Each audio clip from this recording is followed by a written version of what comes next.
वर्षी वाया तुम्हाला 1.5 लाख 2 लाख रुपये टाकीला पण 1.5 लाख किती मग हो ना काय ना आता मला नुकसान होते रे भाऊ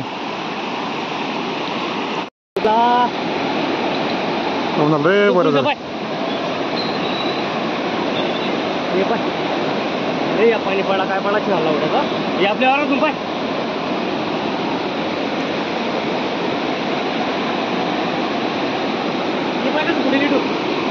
करबन रे करबन इकडे पाय काय झाला भाई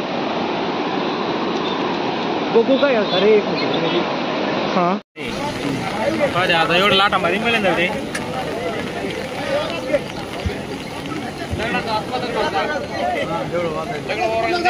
काटू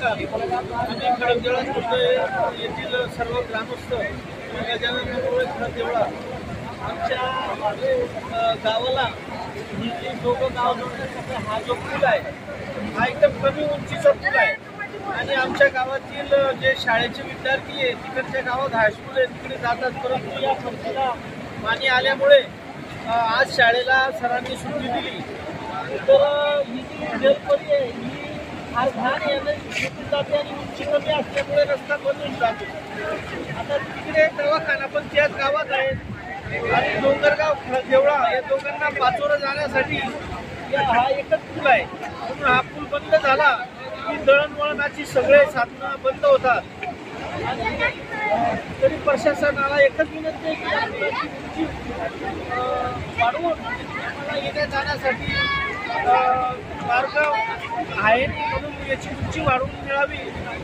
व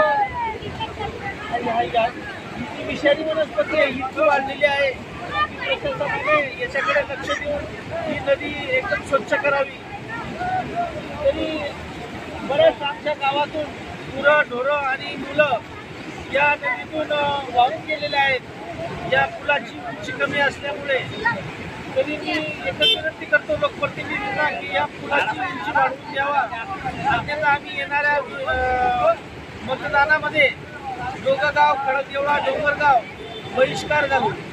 जय हिंद जय महाराष्ट्र.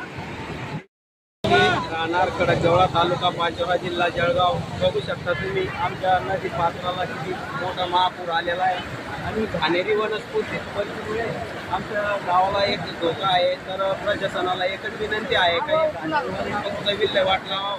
त्याच्यामुळं जे नळकुंड्या वगैरे आहेत ते ब्लॉकेज झालेलं आहे. त्या ब्लॉकेजमुळे या पाण्याचा वसरा आहे तो वसरा मागे जातो. याच्यामुळे आमच्या गावाला लय मोठं संकट आलेलं आहे. तर प्रशासनाला एकच विनंती आहे का लवकरात लवकर हे आपल्या नदी पात्रावरील जे पूल आहे याची उंची कमी आहे.